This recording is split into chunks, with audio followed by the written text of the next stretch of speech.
Angel goes off to an island in the Mediterranean. I can't remember. I think it might have been Sardinia or Corsica or something, to meet with the CEO of Manchester United, whose name now escapes me.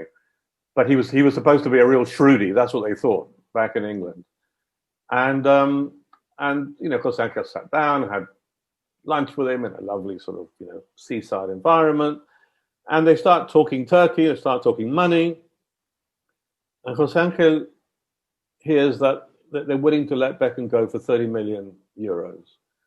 I mean, Jose Angel told me he had to make a huge effort just to control his facial features, to maintain a poker face rather than sort of explode in radiant joy. He just couldn't believe it.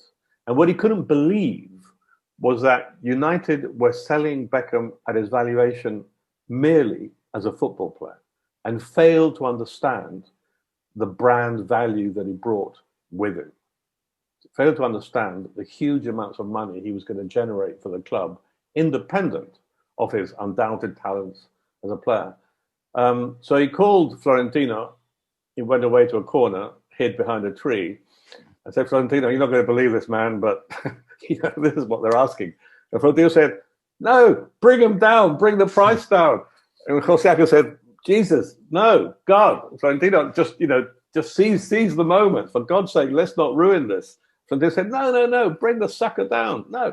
Anyway, the long and the short of it was that Jose Angel, I think, if I remember rightly, paid 24 million euros for him, plus X more in the event that they won, the league, the Champions League, the what have you. And I think it ended up being something in the region of 30 million euros. And like I say, it just showed the abyss that separated Manchester United, the richest club in the Premier League, and Real Madrid in terms of their understanding of where you make your money, to be blunt about it, where you make your money in football. Yeah, and I specifically remember the fact